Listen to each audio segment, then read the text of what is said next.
Has the package arrived?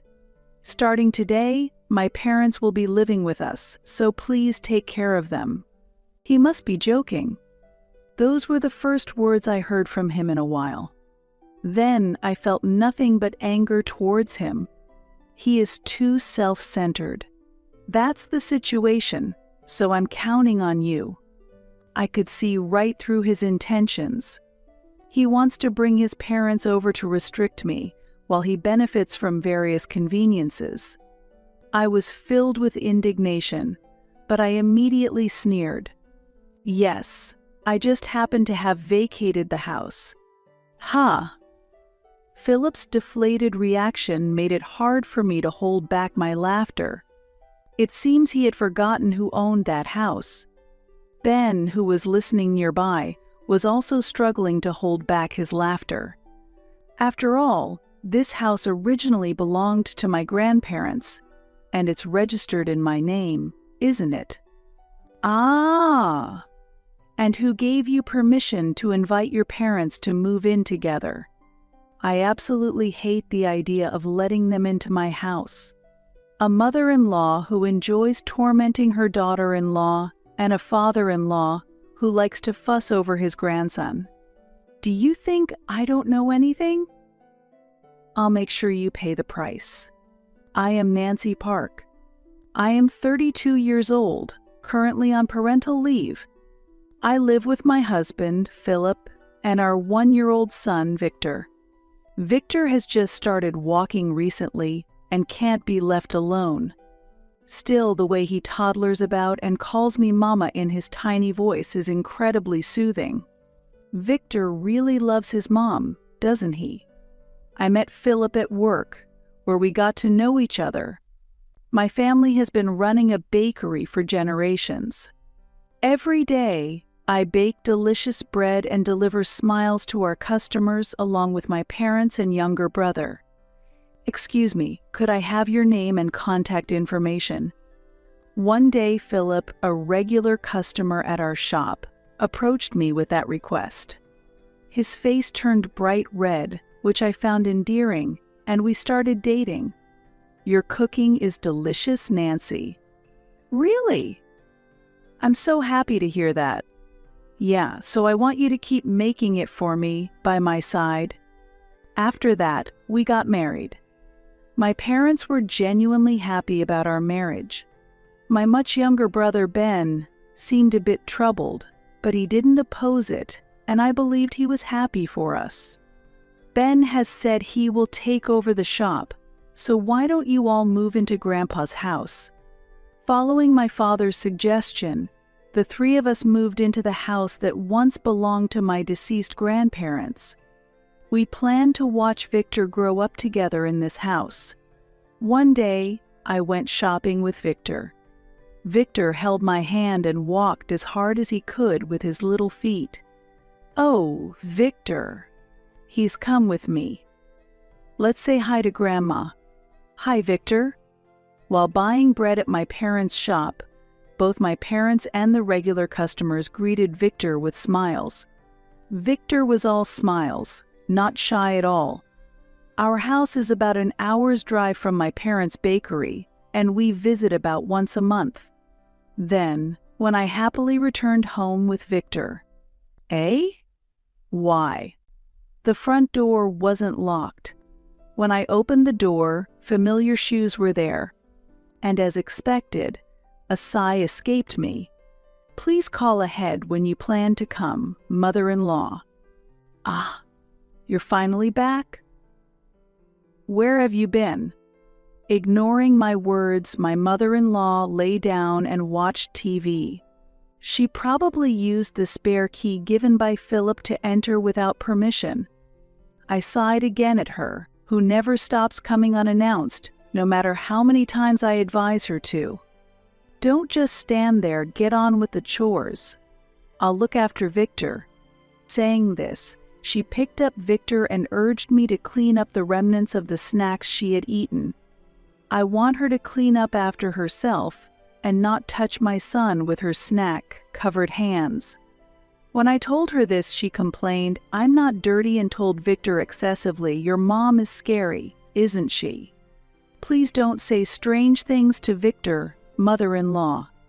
I argued back and took sleepy Victor to his room. I continued my chores while listening to my mother-in-law's sarcastic comments. Honestly, I don't want to bother with my mother-in-law, but if I don't watch her, she quickly tries to take Victor and leave. You're not fun to be around. I'm going home today. With those words, my mother-in-law headed home. I was relieved and smiled as I saw her off. Dealing with my mother-in-law is tough. I murmured and finished the chores I had paused midway. I understand that her love for Victor, her only grandchild, is strong. However, I really wish she would refrain from coming to our house nearly every day and using the spare key to enter without permission. Hey, it's about time we get the spare key back from your mother. Why? When Philip came home, I complained to him about his mother's behavior. Upon hearing my words, Philip showed a troubled expression. I frowned at his reaction. If you don't get the spare key back, I'll change the locks.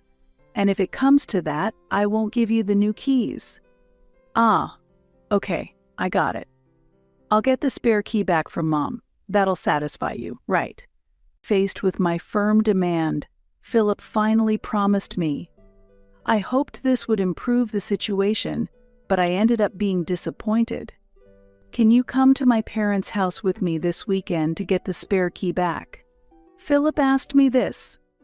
I didn't really want to go, but I thought it would be better to see the key being returned with my own eyes, so I decided to go to my in-laws' house with Victor. You finally came. There's a mountain of chores for you to do, so get moving.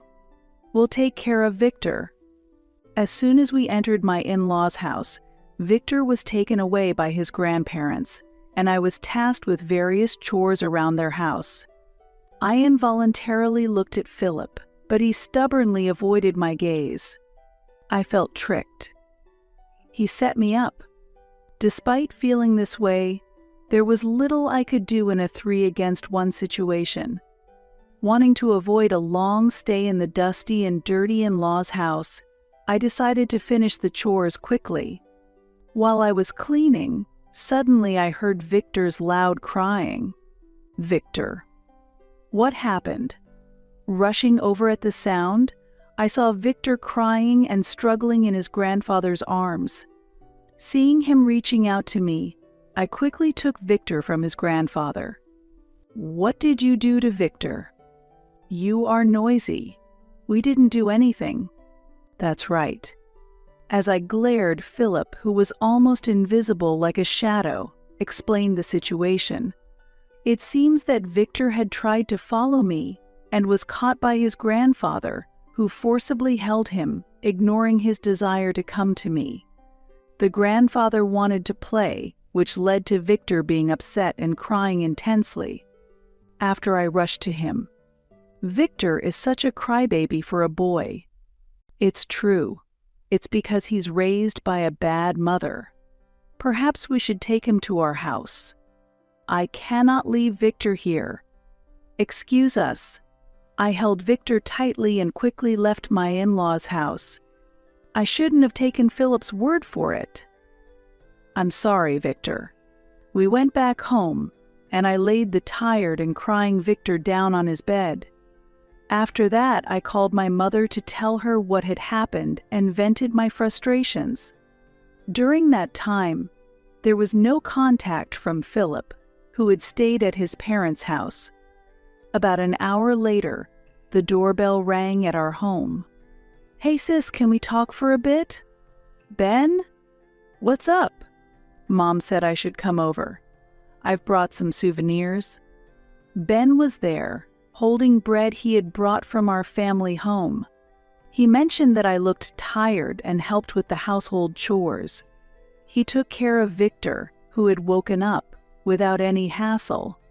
Thanks to Ben, both Victor's and my mood improved. You're really a lifesaver, Ben. Well, we're family, after all. Also, Mom sent a message you can come back home anytime.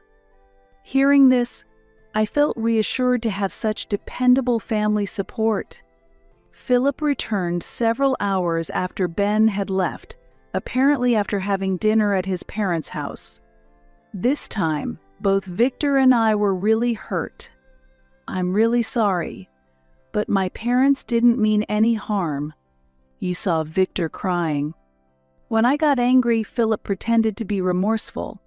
However, I couldn't truly believe he was repentant, and I found it hard to trust him anymore. At that moment, the option of divorce crossed my mind. "Philip, get up quickly." Philip. When I woke up in the morning, Philip was nowhere to be found. Instead, there was a letter left behind. "I'm on a business trip to Los Angeles starting today. You could have told me that in person. Well, it's less stressful without him around, and perhaps it's best for both of us to have some distance right now. If he's not here, there's no problem changing the locks. This way we'll be safe for a while, Victor." Victor might not understand the words yet, but he smiled back at me when he saw me smiling. I felt that with Victor here, I would be fine even without Philip. From then on, we began living separately temporarily. Philip was busy with a long business trip, making it difficult for him to come home.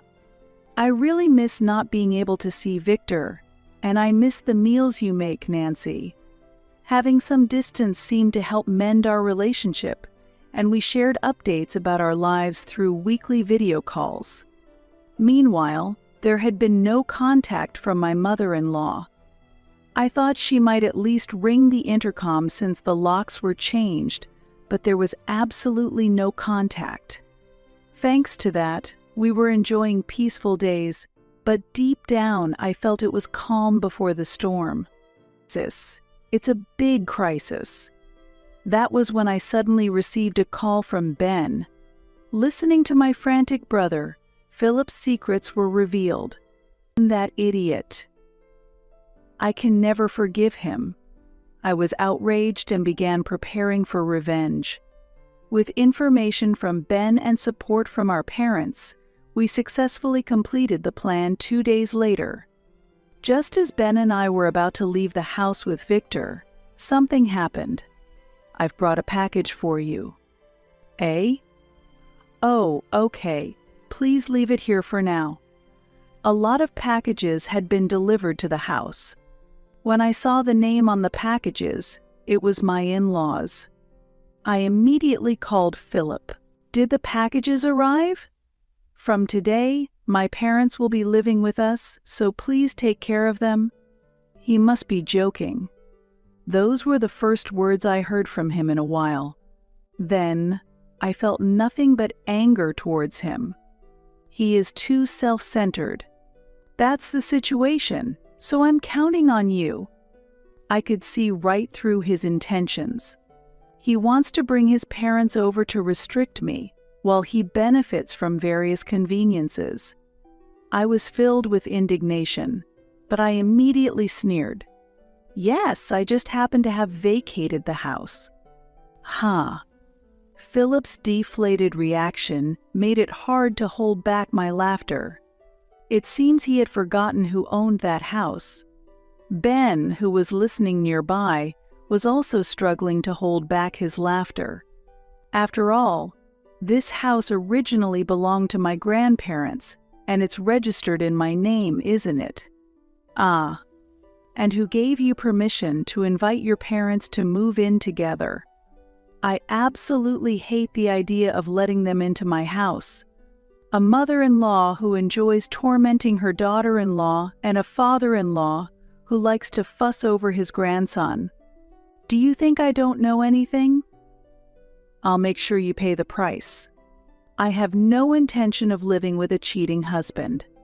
Wait, you said you vacated the house. That's right. I've already sold it. What? Why would you do something like that without telling me? My parents are supposed to come there this afternoon. It seemed that he was forcibly trying to move forward with living together with his parents without my consent. The reason my mother-in-law hadn't visited recently must have been because she was busy preparing to move. It must have been a struggle to clean up all the accumulated trash at her house.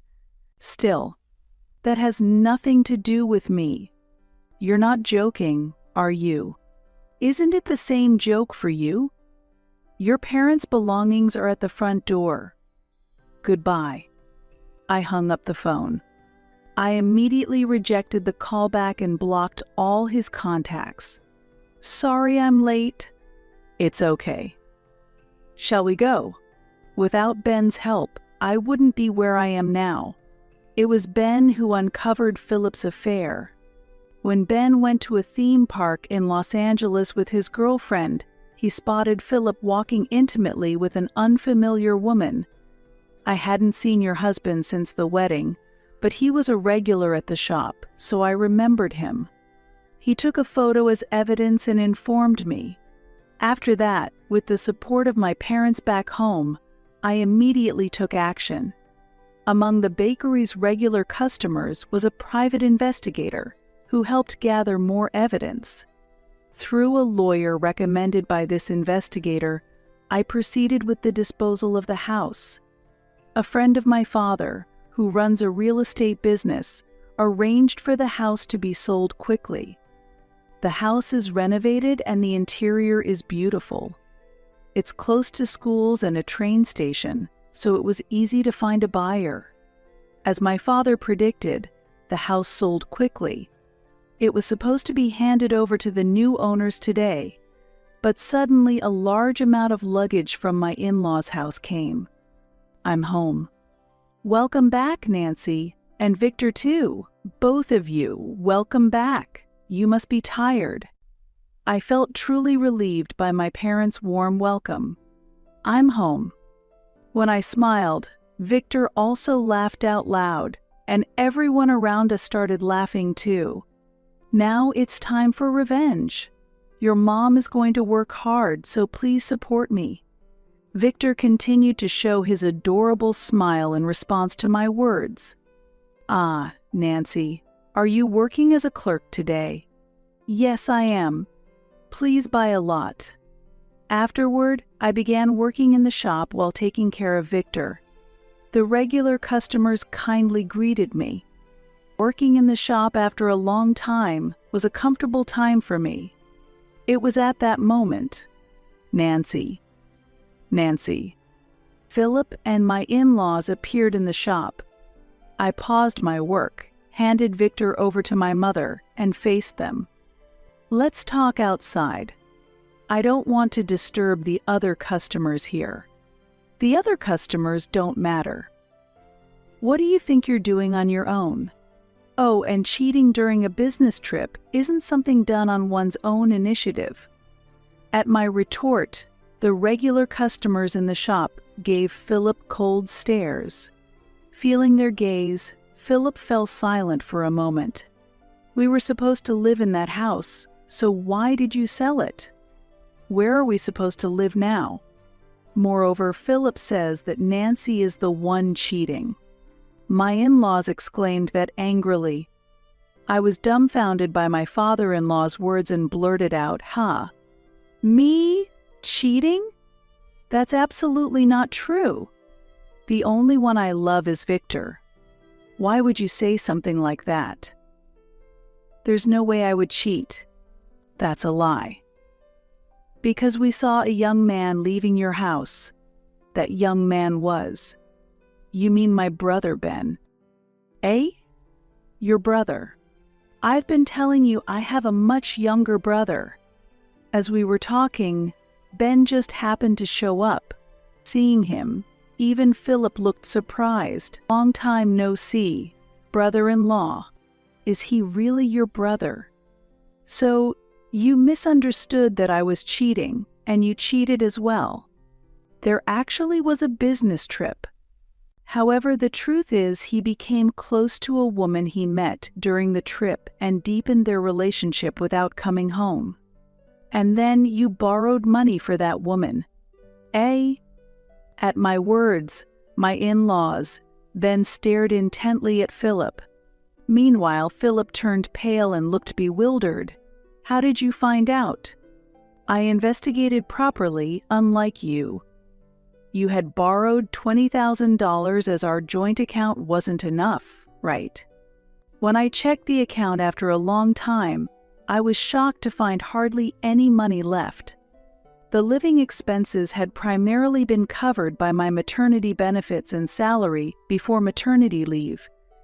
The money was safely kept in my personal account, untouched.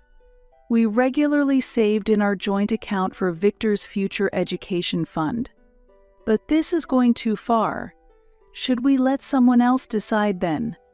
Philip had plotted to live with his parents in the house inherited from my grandparents on my name while engaging in affairs and accumulating debt on business trips. Feeling outraged by his actions, I sold my house and moved back to my parents' home. Who do you think is in the wrong here? Hearing my words, the regular customers at the shop stared harshly at Philip and his parents. Noticing this, they were clearly disturbed. Could you please leave the premises? I said that with a smile, and they hurriedly left the shop. After successfully getting them out, the regular customers applauded, and I blushed with a shy smile. Later, I pursued a division of assets for Philip's infidelity, while my parents sought compensation for business disruption due to his and his parents' intrusion during the bakery's operating hours. Philip had no means to pay due to his debts, and his parents, who lived a disordered life, had hardly any assets. Thus, they ended up selling whatever they could to scrape together some money. I'm really sorry. Please help me. Philip pleaded with me, clinging on. I sighed deeply and said to him, "Do you think I can believe your remorse?" "No, but this time it's really. I'm fed up. If you come any closer, I will call the police." At my cold response, Philip looked disappointed and slumped his shoulders. I continued to look at him with a cold gaze. "I fully understand why you wanted to live with your parents." At my words, Philip involuntarily shivered. Philip's parents had always complained that their house was too small and that they wanted someone to help with the chores. In essence, they wanted to use me as a substitute housemaid, enjoying a comfortable life in that house. Philip, on the other hand, couldn't usually stand up to me, and he thought if his parents were around, I'd be under their thumb. Additionally, he had been trying to find the passbook for my savings from before I was married. My assessment isn't wrong, is it? How do you know all this? Working in customer service, you learn to observe people. Besides, even though you approached me aggressively, I married you because I loved you. When you love someone, you pay close attention to them, and eventually you can almost read their thoughts. Hearing this, Philip looked down. Then he exploded in anger, shouting "damn it," and swung his hand at me. However, before his hand could reach me, someone stepped in to stop him. "You really shouldn't be doing that." Ben confronted Philip's fierce gaze. Ben had been practicing martial arts for some time and was quite solidly built. When Ben grabbed Philip's hand and glared at him, Philip quickly lost his spirit. "Never show your face in front of my sister again." As Ben yelled, Philip scurried away with a pitiful cry. "Thank you, Ben." "No problem. Just call me anytime you need help. I'll handle it." Ben's smile felt incredibly reassuring. "You used to always cry and hide behind me. Stop bringing up the past. I'm an adult now. I have things to protect." "That's true. Just don't become like him." As I said that, Ben replied with a laugh, "Of course not." I knew then that he would definitely protect the ones he cares about. "Both of you, come and help." "Yes, we're coming now." Called by my mother, We returned to the shop. After that, Philip became afraid of Ben and no longer showed his face. Then, through a lawyer, he was given the divorce papers, which he signed immediately. Thus, our divorce was finalized. Actually, after the incident, the regular customers were saying, "We can't forgive anyone who makes Nancy suffer." According to my mother, the story of what happened at the shop spread, and it eventually reached the company where Philip worked. It spread quickly within the company, and Philip lost his place there. Unable to bear the cold stares from his colleagues, he was forced to resign. "I'm sorry, please help." That was a call from my mother-in-law. I had completely forgotten to remove my in-laws' contact details amidst everything that was happening. Help. What do you mean? Of course I mean financial help. I'm sorry, but I'm not so kind as to help someone who has caused me trouble. With that, I hung up the phone. I immediately blocked the contact. Afterward, Philip was unable to prepare the division of assets and child support and resorted to borrowing money from dangerous lenders. I heard that his affair partner abandoned him soon after, having believed he was single. Rumors circulated that my in-laws were scrambling for money and eventually were taken away by a suspicious group, along with Philip. Mama. What's wrong, Victor? Meanwhile, we were living our days quietly. We took turns caring for Victor, enjoying a peaceful life. Standing in the shop, I felt loved by the regular customers and had a pleasant time. With Philip out of our lives changed for the brighter. Let's play together today, Victor. Responding to my call, Victor showed me an angelic smile. Afterward, our family grew. Ben's girlfriend came to our house and took a great liking to Victor. "I'm so happy to have this child as my nephew." She expressed her joy. With her, "I think we can build a wonderful family," Ben said with a smile. "If Ben chose her, she would be great for our family.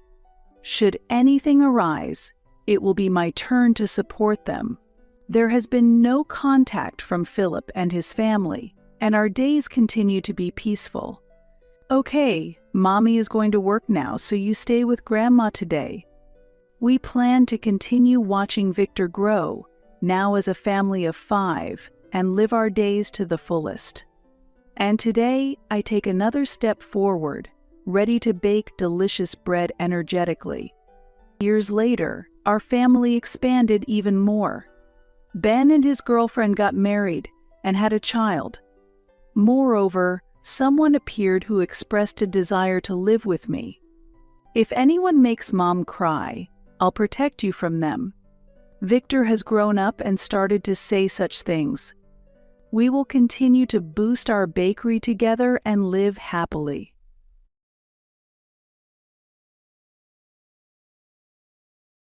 My father passed away, and a year has passed since then. After the death of my father, my mother was also engulfed in deep sorrow, but recently, she has finally begun to smile again and her former vitality is returning. One day, as we were regaining our tranquility, my husband's unilateral action threw our household into chaos. "Your mother approved, so it should be fine," my husband said, but I countered. "How can you think there's no problem? This is our home. Why sacrifice our family to accommodate yours?" Unbeknownst to me, my husband had invited his parents, who were living with his brother and his wife, to our home. Moreover, my father's room, which had been left untouched, was tidied up without my consent. With my husband speaking his mind freely and his inconsiderate parents, our home became uncomfortable. Because of this situation, my mother began to go out more often. I cannot accept this situation under any circumstances. I must get my in-laws out of our house. This is a story about the crisis of my home being taken over by my husband and his family after my father's death. My name is Wendy. I am turning 40 this year. I married Greg when I was 28, and I have a medical condition that makes it difficult for me to work outside. Although I used to work full-time when I was younger, my intermittent health issues often caused inconvenience to others, so I later switched to working from home. However, my income is dependent on my health and is unstable every month. Thus, living alone was not a viable option for me. Before marriage, I lived with my working parents, helping with household chores while working. After marrying Greg, we started a new life in a rented apartment, saving money gradually with plans to eventually buy our own home. However, our situation changed when I heard that Greg's brother had built a two-generation house to live with his parents. My parents suggested that we live with my parents in their renovated family home. They were concerned about my unstable income and the difficulty of buying a house just for the two of us. While my parents' proposal was reassuring, living with his wife's family was not easy for Greg. With this in mind, I planned to respect Greg's wishes. But he was excited about the idea of my parents providing all the funds and readily accepted the suggested living arrangement. For about 10 years, the four of us lived relatively harmoniously. Despite my father's strictness, my cheerful husband was always considerate around him, and my parents tried not to interfere too much, allowing Greg to relax when not with the family. Despite my unstable income and physical inability to have children, my husband and I lived without major conflicts, supporting each other thanks to my parents' help. I am determined to repay this kindness. Out of gratitude, I acquired a qualification anticipating future caregiving needs. But my father passed away suddenly from a heart attack before I could use it. My mother couldn't accept the reality of this sudden event, lost her appetite, and was unstable for a while. During that time, I focused on supporting my mother, but Greg's behavior began to change. After the renovation was carried out 10 years ago, my family home changed from 2 stories to 3. The first floor had a bedroom and toilet exclusively for my parents, and the spare room became my father's office space. The second floor housed the kitchen, laundry space, and bathroom shared by the whole family, but the living space next to the kitchen was mainly used by my parents. The third floor was reserved for us, with a toilet and 2 rooms for our use, serving as a living area and bedroom. Normally, we spent our time on the 3rd floor, living our lives there. However, after my father's death, Greg started spending time on the 2nd floor for some reason. "Why are you watching TV here? This is my mom's area." Despite my repeated reminders, Greg retorted, "If your mother comes, I'll move. She's not here now, so it's fine to use it,"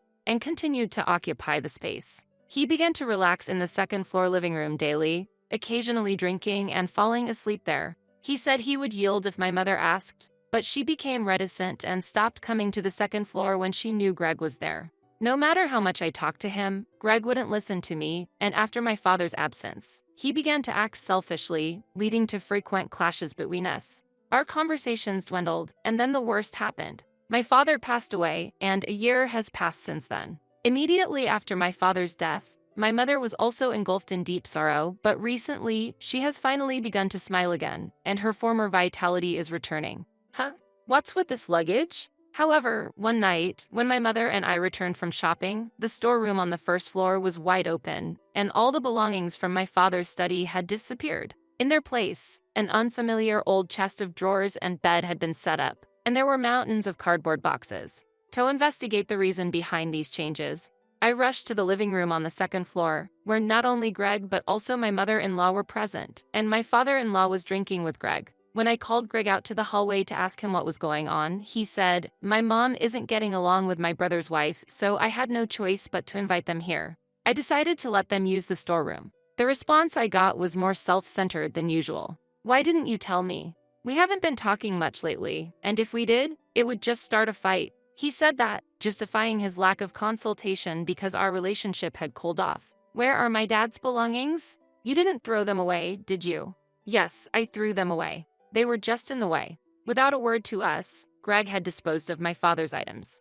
I couldn't hide my anger at his actions, yelling loud enough for my in-laws and mother to hear. "Tell them to leave immediately." "Okay. Bring back everything you threw away." "All right." Despite my anger, Greg responded calmly, nodding but unlikely to take any action. Whenever a fight broke out, he would just say something to settle things. "Listen to me, please, Wendy." As I raised my voice in frustration, I heard a voice from behind. Turning around, I saw my mother coming up the stairs, quietly signaling with her finger to her lips and shaking her head.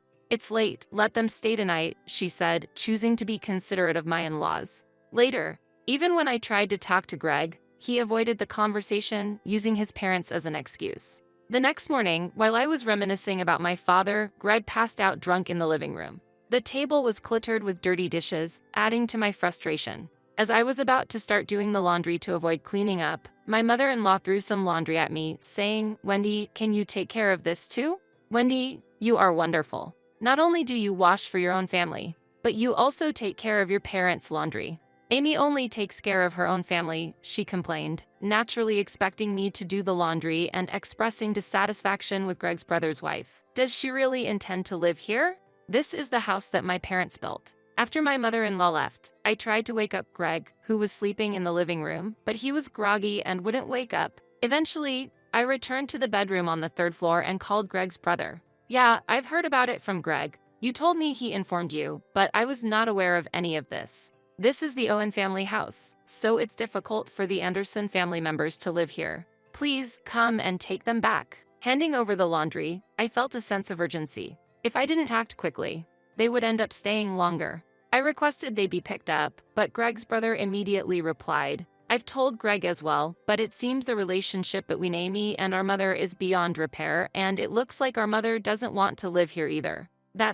I'm sorry, but you'll have to manage." "Wait, just a minute." Ignoring my words, he unilaterally pushed the responsibility onto me, cutting off the conversation. Both brothers were beyond my control. Despite my concerns, I headed back to the second floor where Greg was. "Mom." My mother was in the living room, tidying up the messy room even though she had just woken up. "I'll clean up here, so Mom, please go wash your face." I should have left it to Greg, but in the end, I had to handle it myself. While my mother was in the washroom, I was doing the dishes when I realized Greg had woken up and was opening the refrigerator behind me. I drained the water and immediately resumed the conversation. "Did you really get rid of Dad's belongings?"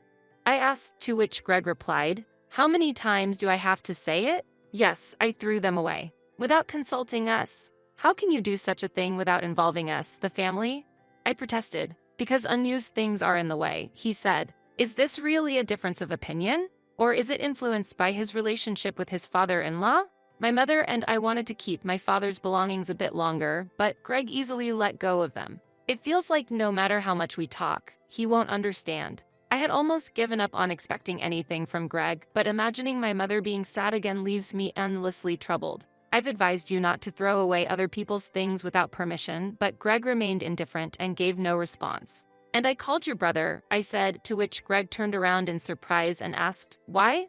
I asked him to come pick them up. "This is our family's home, so it's impossible for us to live together with your parents." "Well," he said. The moment I relayed the conversation with his brother, a deep frown formed on Greg's forehead, and he raised his voice, "Are you belittling my parents?" I clearly stated that there's nowhere else for them to go. Overwhelmed by his angry words, I reflexively counted, "You say there's nowhere to go, but isn't your brother's house an option? Why not choose that?" However, Greg calmly yet firmly replied, "They can't go back there." To which I responded, "Then, they should find another place. This house was built by my parents." But Greg didn't listen and cut off the conversation midway, leaving the room. As he was leaving, he let slip, "You always emphasize it's your parents' house, but don't forget, it's also my home." His words were true.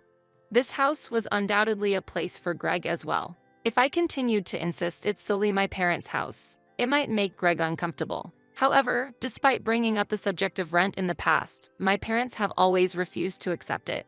"You'll have to maintain this house on your own eventually," they said, insisting on saving the money instead. Remembering this, I feel strongly that now is the time to consider my mother's feelings first. How to convey and deal with this to prevent Greg's free actions from disturbing our family peace and get him to understand our position was a deep concern. When I was preoccupied with my concerns about Greg, my mother came back to the living room upstairs. She might have heard our exchange near the stairs. Then, my mother began to express her opinion to me.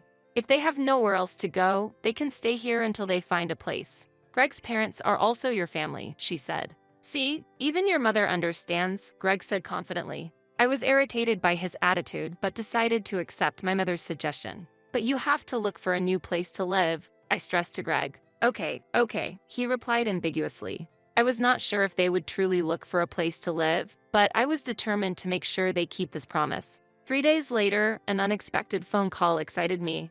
"Is that really true?" I exclaimed on the phone. Unable to give up on my father's discarded items, I had contacted a junk removal service to ask if they were stored. The call confirmed that my father's belongings were safely stored. I quickly hung up and contacted a storage company I had researched earlier. While my in-laws were staying at our house, I arranged to store my father's belongings at that warehouse. Before picking up the items, I went to my mother's bedroom on the first floor to share the good news, but she wasn't there. After searching every corner of the house and not finding her, I eventually went to the living room upstairs. Entering the room, my mother-in-law noticed me and smiled while intoxicated. "Oh, Wendy, what's up?" Her face was flushed with alcohol. Despite it still being daylight, she appeared to be intoxicated. "Are you going out?" Greg had come home from work and was relaxing in the living room, enjoying a drink while still in his work clothes. The usually tidy second-floor living room had been a mess these past few days. The table was cluttered with empty cans and leftover dishes. Although I've told my in-laws to use the third floor, they spent today on the second floor again. It seemed a promise to find a place to live was just empty words. They haven't even attempted to go out. I approached Greg, who was relaxing in the living room, and asked him to talk in the hallway. "Why don't your parents go up to the upper floor?" Greg simply replied, "Because their legs hurt. But the second floor is my family's living space, and my mom." I said, to which he retorted, "You want people with sore legs to climb the stairs? It would be better if your mother moved upstairs." Arguing with Greg is always difficult. In the brief exchange, I grew tired and shifted the topic to inquire about my mother's whereabouts. "What? She went to a net cafe?" I was surprised at Greg's answer. I couldn't agree with what Greg said. "Yeah, she said she's going out with friends." "Your mother is quite modern and youthful, isn't she? She's good with computers too. She might return by tonight." He praised my mother's youthfulness, but I couldn't imagine her going to a net cafe. It wasn't strange for my mother to use a computer, as that's a daily occurrence. However, I couldn't find a reason for her to specifically go to a net cafe. Then I realized that the computer my mother usually uses is a desktop located on the second floor. Since it's not a laptop, it can't be carried around. "Can't we really give the second floor room to my mom?" I implored Greg again. "The second floor has important family items for my mother and the computer she uses daily. There's no TV in the first floor bedroom to entertain her, and she must be at a loss for how to spend her time." Greg answered in an annoyed manner. "My parents are here because they have sore legs. Your mother understands, so there shouldn't be a problem." But I countered. "How can you say there's no problem? This is the Owen family's house. Why should my mom be displaced while your parents relax here?" Greg seemed unable to understand my feelings. "My mother went to the net cafe because she undoubtedly felt she had lost her place in this house. The excuse of going out with friends was likely just that, an excuse." I internally surmised that my mother said that out of consideration for Greg, but he seemed to take her words at face value. "You always think only of your own parents. My parents aren't familiar with this area. They can't easily meet their friends. Your mother has friends nearby, so it's good for her to go out during the day, or she can just go to the third floor," he shouted in anger. Facing Greg's unprecedented rage, I was at a loss for words and felt my feelings for him cooling rapidly. Even in the face of his anger, I remained surprisingly calm, realizing that living together with him was no longer possible. Unable to respond, I could only leave the house. Before going out to pick up the items, I visited the city hall. In the evening, I went to my mother's room on the first floor and handed her the key to the rented storage after her bath. "Keep this key for now and store things here when necessary. Eventually, we'll move Dad's items back to the storeroom," I told her. My mother listened quietly, placing a gentle hand on my shoulder in encouragement. "Wendy, you shouldn't mistreat his parents. I don't know when I'll leave this world, and after I'm gone, you'll only have them as family. You're not strong yourself, and you might need their support in the future," she said with a calm smile, but I could only shake my head. After my father's death, I was deeply disappointed in Greg's behavior, and my desire to sever ties with the inconsiderate in-laws grew stronger day by day. I took out a document I had received at the city hall from my bag and spoke with determination. "I'm considering a divorce." When I told this to my mother, she quietly, yet carefully, observed the divorce papers. After a few minutes of silence, my mother sighed and started a new conversation. "Your father never took a single penny from you two. What he wanted was for you to save for the future. But that wasn't the only reason." This was the first time I heard such a story. My mother whispered to me, careful not to let her voice leak outside the room. "After we're gone, we want you, who is physically weak, to be able to stand up to Greg on equal footing. It's best if you can get along, but life is unpredictable. Even if you were to divorce, we made sure this house would be yours. Having your own home means you can survive, right? You can manage with the government's support and your income." My mother smiled warmly, then her expression suddenly turned serious. "So, divorce, huh?" she said while picking up her smartphone. I had heard a faint vibrating sound since we were talking about the storage, and it grew louder when she held her phone. Looking at the screen, she tilted her head, observing the continuous notifications from the same social media app. As I tried to comprehend what was happening, my mother, looking pleased, said, "We've become a topic of conversation." A few days later, in the morning, I handed the divorce papers to Greg. "So, you want to divorce if things don't go your way? That's fine, let's divorce. But I'll sell this house," Greg declared, snatching the divorce papers from me. However, him selling this house is impossible because it's in my name. The house, initially in my mother's name, had been transferred to me, considering the future. If I hadn't married you, I could have had children. His insult no longer affected me, knowing the situation Greg would face. "Don't regret this," I told Greg calmly as he mishandled his things and sulked. "Huh?"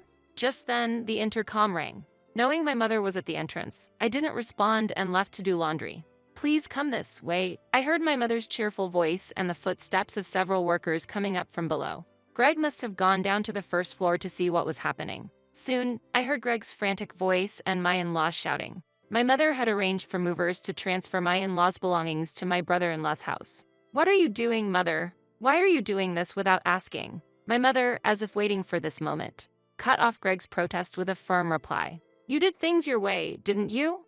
When Greg threw away my father's belongings, my mother, thinking about my future after she was gone, chose not to say anything. "If you're going to divorce, there's no need to endure any more," my mother declared and decided to swiftly evict my in-laws from the house. While Greg tried to stop the movers, he received a call. "Huh? News?" On the phone, with his smartphone pressed to his ear, he hurriedly turned on the TV. The call seemed to be from a friend, judging by the conversation. The TV showed a morning program reporting news based on information from social media. "What? Is this about us?" Greg was shocked to see our house's photo on TV. I never imagined my mother had been venting her frustrations on social media. I remembered the night I talked about divorce a few days ago. We've become a topic of conversation. She showed me the screen of the app, now featured on the TV. "My daughter's husband is causing trouble. We might lose our house." My mother's post, starting with this statement, garnered many likes and retweets, eventually attracting a major newspaper's request for an interview. Although my mother had no intention of giving an interview, she replied and cooperated when she learned of my decision to divorce. As I watched our house on TV, my mother whispered beside me, "Now, Greg won't be able to stay here anymore." Her face was full of vitality. I watched Greg, who was panicking about the workplace finding out, with a cold gaze. The power of the media often exceeds expectations, spreading information rapidly and prompting people to investigate everything from the homeowner to the exact location. This wave of reporting could lead to unforeseen outcomes. Our family's experience is just one example. Later, photos of Greg, my in-laws, and our family were published online, bringing significant changes to our lives. He acted swiftly, submitting the divorce papers and leaving the house with his belongings. That might have been his way of resolving the situation. After his departure, our house finally regained peace after a long period of turmoil. My father's cherished items were safely returned to their original place in the storeroom. Now, my mother and I live quietly and peacefully. Of course, I consider the possibility of being alone in the future, but even then, I hope to cherish and protect this house, grateful for my parents. This house, inherited from my parents, is more than just a building. It holds memories, love, and family bonds. For me, this house is a precious place connecting the past and present, a symbol of hope for the future. That's why I feel it's my mission to care for and protect it.